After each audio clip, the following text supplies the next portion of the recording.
Hi hello അസ്സാം വലൈക്കും. പുതിയൊരു വീഡിയോയിലേക്ക് സ്വാഗതം. ഒരു യൂട്യൂബ് ചാനലിലുള്ള ആൾ വിരുന്ന് പോയാൽ എന്തായിരിക്കും അവസ്ഥ നിങ്ങൾക്കറിയണ്ടേ? അതാണ് ഇന്ന് വീഡിയോയിൽ കാണിക്കാൻ പോകുന്നത്. ഞാൻ എൻ്റെ അനിയത്തിൻ്റെ വീട്ടിലേക്ക്, കുഞ്ഞുമുത്തിൻ്റെ വീട്ടിലേക്ക് പോയപ്പോൾ അവിടുന്ന് ഒരു വീഡിയോ എടുത്തതാണ്. 3 മണിക്ക് പോയി 3:25 ആകുമ്പോൾ അവിടെ എത്തി. നമുക്ക് കൃത്യം 3:45 അവിടെ നിന്ന് മടങ്ങണം. ആ ഒരു ടൈം കൊണ്ട് ഞാനെടുത്ത വീഡിയോ ആണ്. വീഡിയോക്ക് കൂടുതലായിട്ട് എഡിറ്റ് ഉൾപ്പെടുത്തിയിട്ടില്ല. അങ്ങനെ തന്നെ അപ്ലോഡ് ആക്കാമെന്ന് വിചാരിച്ചു. വീഡിയോ കണ്ട് ഇഷ്ടമാകുകയാണെങ്കിൽ തീർച്ചയായിട്ടും ലൈക്ക് ചെയ്യുക, ഷെയർ ചെയ്യുക, സബ്സ്ക്രൈബ് ചെയ്യുമ്പോൾ അറിഞ്ഞ ബട്ടൺ നിൽക്കിയിട്ട് നിരന്തരം എൻ്റെ വീഡിയോ കാണാം. ഞാൻ കുക്കിംഗ് വീഡിയോ ആയിട്ട് നിങ്ങളുടെ മുന്നിൽ വരുന്നതാണ്. ഓക്കെ, ഇന്ന് ഇങ്ങനത്തെ ഒരു വീഡിയോ ആണ്. അപ്പോൾ നമ്മൾ കാര്യമായിട്ട് വന്നത് എന്തിനാണെന്ന് ചോദിച്ചാൽ 2 കുപ്പി വെസ്റ്റേജിൻ്റെ തവിട് ഓയിൽ അവൾ ഓർഡർ ആക്കിയിട്ടുണ്ടായിന്. അതും കൊണ്ടുപോകുന്നതെന്നാണ് ചുരുക്കത്തിൽ പറഞ്ഞു വരുന്നത്.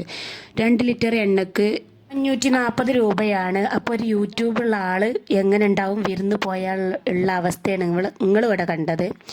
അപ്പം ഇതൊക്കെ ആയിരിക്കും ഒരു യൂട്യൂബ് എങ്ങനെ പോയാലും അവർക്ക് വീഡിയോ എടുക്കണം എന്നുള്ളൊരു ചിന്ത വരുന്നതാണ്. അറിയാതെ വന്ന് പോകുന്നുള്ളതാണ് ഞാൻ ഇവിടെ കാണിച്ചുകൊണ്ടിരിക്കുന്നത്. ഞാൻ സാധാരണയായിട്ട് കുക്കിങ്ങിൻ്റെ വീഡിയോ ആണ് അവതരിപ്പിക്കാറുള്ളത്. അതിൻ്റെ ഇടയിൽ കൂടെ ഒരു വീഡിയോ എടുത്തു, അത്രേ ഉള്ളൂ.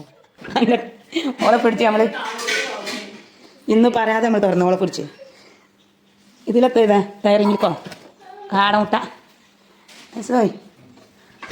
ഊർസല്ലേ ചിക്കൻ സമൂസൻ്റെ ഓലയൊക്കെ എത്ര അട്ടിക്ക് കൊണ്ടുവന്ന് വെച്ചേക്കുക. പച്ചോനെ മാഗി കട്ട എത്രണ്ണ കുഞ്ഞിത്തേത്? 4 കട്ട. ഓളെ ആൾമാരൊക്കെ തുറന്നു നോക്കാം. നമുക്ക് രഹസ്യങ്ങളൊക്കെ തുറന്ന് വെളിപ്പെടുത്തും. ഞാൻ രഹസ്യങ്ങളൊക്കെ തുറക്കും.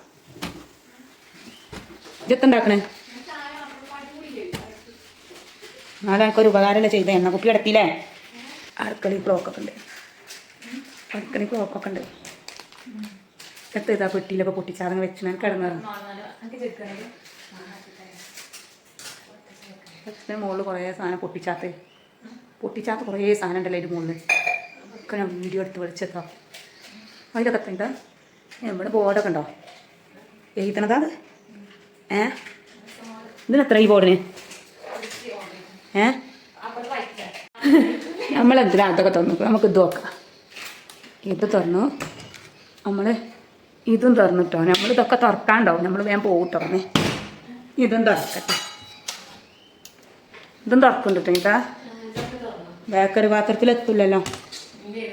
സ്റ്റോർ റൂമിക്ക് ലൈറ്റ് ഉണ്ടോ? ഇവിടെയും പോയി നോക്കട്ടെ നമുക്ക്. ഗൈസ് പോരു ഗൈസ്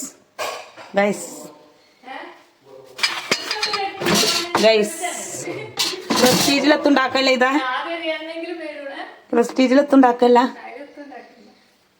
വെറുതെ രസത്തിന് വാങ്ങിയാലേ.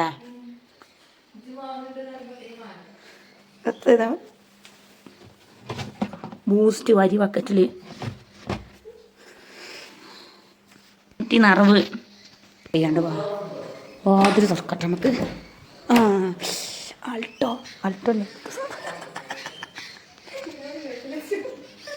അപ്പോൾ ചവിട്ടിയൊക്കെ തിരുമ്പിട്ട് പോകണു. അതാണ് നിങ്ങൾക്ക് അവിടെ ചവിട്ടി കാണാൻ സാധിക്കാൻ. എല്ലാവരും കണ്ടില്ലേ? വിറ്റാമിൻ ഡി കുറവായത് മുതൽ ഓളെന്നും മുറ്റടിച്ചു തരും. എന്നും പറഞ്ഞ എന്നും ഈ കുഞ്ഞത്തിൻ്റെ കാര്യം ഓളില്ലേ വിറ്റാമിൻ ഡി കുറവായെന്ന് മുതൽ ഓളെ മുറ്റം നല്ല വൃത്തിയാണ്. മറ്റോ അടിച്ചു തരൂല. ഞാൻ എന്നും പറഞ്ഞു അടിച്ചു തരാം.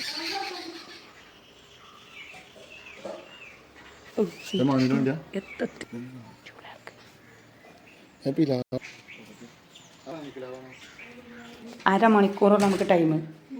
ചായ ഒന്ന് വേണ്ട ഇറക്കിക്ക.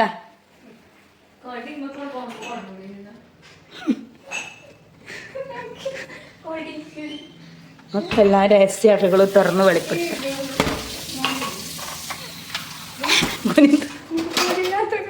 കുറച്ച് വ്യൂസ് കൂടും. മുണ്ടാതെ വരിക എന്നിട്ട് ഇങ്ങനെ തുറന്നു നോക്കുക. അതാണ് ഞാൻ കണ്ടുപോകണം. നമ്മളിപ്പോൾ പോകട്ടെ ഗൈസ്. നമ്മളിത് ആൾമാർ തുറക്കാൻ വന്നാണ് ഗൈസ്. നമ്മളിപ്പോൾ പോകും. Okay, see you bye. നമ്മളെല്ലായിടത്തും ലൈറ്റ് ഇട്ടിച്ചു.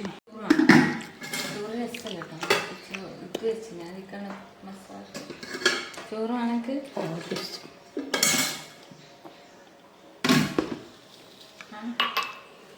ഇവിടെ ചോറാണ്. ചോറ് രസമല്ലേ? ചോറ് രസമല്ല. ചോറാണ്. നമുക്ക് വെച്ച് കിട്ടാം കുറച്ച് സാമ്പിളൊക്കെ ഇത്തിരി ഉണ്ട് ബിസ്മില്ല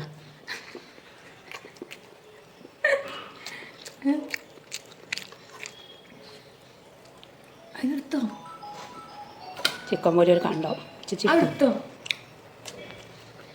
ചോറൊക്കെ സൂപ്പർ ഇനി അടിപൊളിയാണ്. ഒന്നാമത് നമ്മൾ വെള്ളിയാഴ്ചയാണ് പോയത്. വെള്ളിയാഴ്ച പോയത് കൊണ്ട് തന്നെ ഞാൻ തന്നെ അന്ന് സ്പെഷ്യൽ ഉണ്ടാക്കിയത് കഴിച്ചിട്ടാണ് പോയത്. അതുകൊണ്ട് വിശപ്പില്ലാത്തത് കാരണമാണ് ഞാൻ ഇവിടെ കഴിക്കാത്തത്. അപ്പോൾ ഹോർലിക്സ് കിട്ടിയപ്പോൾ അത് കുടിച്ചു അത്ര തന്നെ. നല്ല കുറുന്നനുള്ള പാലിൽ ഹോർലിക്സ് ഇളക്കി എന്നാൽ പിന്നെ എന്താ ടേസ്റ്റില്ല, നല്ല അടിപൊളിയായിരിക്കും. ഹോർലിക്സ് അല്ല ബൂസ്റ്റ്. ഏതെങ്കിലും തെരഞ്ഞെടുപ്പ് ആയതുകൊണ്ട് എനിക്ക് കൂടുതൽ വോയിസ് ഇടാൻ പറ്റില്ല. ഏത് നേരം ജാഥ ഇങ്ങനെ പോയിക്കൊണ്ടേ നിൽക്കണം. എന്താണ് അനൗൺസ്മെൻറ്റ് എഴുതി കുടുങ്ങിയിരിക്കണം. ഇനിയിപ്പോൾ എനിക്കിങ്ങനെ തോന്നുന്നുണ്ട് അനൗൺസ്മെൻറ്റ് കുറച്ചുള്ള ആളുകൾക്ക് വോട്ട് ചെയ്താലോ തോന്നുന്നുണ്ട്. കാരണം ഇതൊരു സ്വൈര്യക്കേടായി മാറിയിരിക്കണമെന്നാണ് പറഞ്ഞു വരുന്നത്. ഇനിയിപ്പോൾ 2 ദിവസം തന്നെ സഹിച്ചേ പറ്റൂ. അവൾക്ക് വിറ്റാമിൻ ഡി കുറവായിട്ട് നല്ല ക്ഷീണം ഉണ്ടായിന്, കുഴക്കണായി, നെഞ്ഞുവേദന ഉണ്ടായി, അങ്ങനെ പലതരം അസ്വസ്ഥതകൾ ഉണ്ടായിന്. അപ്പോൾ മരുന്ന് കുടിക്കണ്ടോ അല്ലേന്ന് അറിയണം വേണ്ടിയിട്ട് ഞാൻ മരുന്ന് ചെക്കിങ് നടത്താൻ പോവുകയാണ്. അവൾ നല്ല വളവത്തി കേട്ടോ, മരുന്ന് കുടിച്ചിട്ടില്ല. അപ്പോൾ കുറച്ച് ഇവിടെ ഗുളികകൾ ഒക്കെ മരുന്ന് ബാലൻസ് ഉണ്ട് എന്നാണ് പറഞ്ഞു വരുന്നത്. അപ്പോൾ മാറുമ്പോൾ നമ്മൾ സാധാരണയായിട്ട് നമ്മൾ നിർത്തുമല്ലോ, അങ്ങനെ ചെറുതായിട്ട് നിർത്തുന്നുണ്ടോ എന്നൊരു ഡൗട്ട്. അതിൽ ഞാൻ ചീത്ത പറഞ്ഞു, ഇനി മുഴുവനായിട്ട് ഗുളിക കുടിച്ചുകൊണ്ട് വെറുതെ പൈസ എടുത്ത് വാങ്ങിയ സാധനം മൂലക്കിടാൻ പറ്റില്ല, ഇനി ഞാൻ എൻ്റെ ഒപ്പം പോരൂല എന്നൊക്കെ പറഞ്ഞിട്ട് കുടിക്കാതെ തന്നെ പറ്റൂല എന്നൊക്കെ പറഞ്ഞിട്ട് അങ്ങനെ നിർബന്ധിച്ചിട്ട്. കാരണം എന്തെങ്കിലും അസുഖമായ ഞാൻ തന്നെ പോകേണ്ടി വരും കൂടെ. കാരണം ഓൾക്ക് ഞാൻ തന്നെയല്ലേ ഉള്ളൂ കാര്യമായിട്ട്. എപ്പോൾ വിളിച്ചാൽ പോകണമെങ്കിൽ ഞാൻ തന്നെ ഉള്ളൂ. അതുകൊണ്ട് തീർച്ചയായിട്ടും നമ്മൾ തന്നെ അവളെ മരുന്ന് കുടിപ്പിക്കണം എന്ന് വിചാരിച്ചിട്ട് ഞാൻ പറഞ്ഞിട്ട് ഓൾക്ക് പേടിയിട്ട് ആ മരുന്ന് ഞാൻ പരിശോധിക്കുമോ ഞാൻ മറന്നില്ല എന്നാണ് ചുരുക്കി പറഞ്ഞു വേണം. അതിലൊക്കെ ഭയങ്കര സങ്കടമായി കണ്ട. ഞാൻ ആ മരുന്നെടുത്ത് നോക്കിയത് ഓൾ പ്രതീക്ഷിച്ചില്ല. ഞാൻ വരുന്നതേ ഓൾ പ്രതീക്ഷിച്ചില്ല. പിന്നെ മരുന്നെടുത്ത് നോക്കണം അത്രയും പ്രതീക്ഷിച്ചില്ല. ഞാൻ പിന്നെ എപ്പോൾ വന്നാലും ഓളെ മരുന്നും കുപ്പിയും പാത്രമൊക്കെയാണ് ആദ്യം തന്നെ തപ്പാറുള്ളത്. ഇന്ന് ഞാൻ മറന്ന് പോകാനുള്ള പരിപാടിയാണ്. പിന്നെ എനിക്ക് ഓർമ്മ വന്ന്, അതുകൊണ്ട് ഞാൻ നോക്കിയതാട്ടോ. അങ്ങനെ ഞാൻ നെട്ടിച്ച് ഭീഷണിപ്പെടുത്തിയാണ് ഇനി മരുന്ന് കുടിച്ചോണ്ട് അങ്ങനെയെന്നൊക്കെ പറഞ്ഞുകൊണ്ട് ഞാൻ പോന്നു. അങ്ങനെ പറഞ്ഞു എന്നാണ്. അപ്പോൾ അതിനോട് കാടമുട്ട പൊയ്ങ്ങാൻ വെച്ചിനി, കാടമുട്ടയൊക്കെ തന്നിട്ടോ. കാരണം കുട്ടിയെ കൊടുത്തോണ്ടിന്ന് പറഞ്ഞാണ്ട് കുക്കറിലൊക്കെ കാടമുട്ട ഇട്ടുള്ളത് അതൊക്കെ ഒരു കവറിലാക്കി കെട്ടി തന്നു. നമ്മുടെ ആരോഗ്യത്തെ പോലെയാണ് നമ്മുടെ കുടുംബത്തിലുള്ള ആളുകളുടെ ആരോഗ്യം നമ്മൾ നോക്കേണ്ടതെന്ന് ഓർമ്മപ്പെടുത്തുന്നത്. കാരണം അവരോട് നമ്മൾ മരുന്നെടുത്ത് കുടിക്കാനും അവരുടെ കാര്യങ്ങൾ പറഞ്ഞ് മനസ്സിലാക്കി കൊടുത്തിട്ടില്ല എന്നുണ്ടെങ്കിൽ നമുക്ക് തന്നെ പണി കിട്ടുമെന്നാണ് പറഞ്ഞു വരുന്നത്. അതുകൊണ്ട് നമ്മൾ നോക്കുന്നത് പോലെ തന്നെ നമ്മൾ അവരെയും നമ്മൾ അങ്ങനെ കരുതണം എന്നാണ് ഞാൻ മനസ്സുകൊണ്ട് ചിന്തിച്ചത്. പിന്നെ കുറേ കറിവേപ്പില ഒക്കെ ഉണ്ടായി കേട്ടോ. ആ കറിവേപ്പിലൊക്കെ ഞാൻ പൊട്ടിച്ച് കവറിലാക്കി. പിന്നെ ഞങ്ങൾ വേഗം വിട്ടുട്ടോ, കാരണം ഞങ്ങൾക്ക് നേരമില്ല. ഞങ്ങൾക്ക് ഒന്നാമത് കുട്ടികളെ സ്കൂളിട്ട് വരാനാകും. വെള്ളിയാഴ്ച ചെയ്തുകൊണ്ട് 4 മണിക്ക് സ്കൂൾ വിടും. കൃത്യം 4 മണിയാകുമ്പോഴത്തേന് നമ്മൾ വീട്ടിലെത്തണം. അങ്ങനെ പറഞ്ഞിട്ട് ഞങ്ങൾ പോകുകയാണ് കേട്ടോ. അങ്ങനെ പോയിട്ടോ. ഇന്നത്തെ വീഡിയോ ഇത്രയേ ഉള്ളൂ. ഇത്രയും നേരം എൻ്റെ വീഡിയോക്ക് പൂർണ്ണ സപ്പോർട്ട് ചെയ്ത് ലൈക്ക് അടിച്ച് കമൻ്റ് ഇട്ട് ഷെയർ ചെയ്ത് കണ്ട എല്ലാ കൂട്ടുകാർക്കും ഒരിക്കൽ കൂടി നന്ദി രേഖപ്പെടുത്തിക്കൊണ്ട് ഞാൻ എൻ്റെ വീഡിയോ നിർത്തുകയാണ്. അപ്പം നന്ദി തന്നെയാണ് പറയാനുള്ളത്. ഇത്രയും കാലം എന്നോടൊപ്പം വീഡിയോ സഹകരിച്ച് പൂർണ്ണ വീഡിയോക്ക് സപ്പോർട്ട് ചെയ്ത എല്ലാ കൂട്ടുകാർക്കും ഒരിക്കൽ കൂടി നന്ദി രേഖപ്പെടുത്തിക്കൊണ്ട് ഞങ്ങൾ പോകുകയാണ്. Tata, bye bye, see you, അസ്സലാമു അലൈക്കും. അങ്ങനെ പോയിട്ടോ. അത്രേ ഉള്ളൂ. ഓക്കെ, എത്തുക അതോ അങ്ങനെ പോവോ സീറ്റാ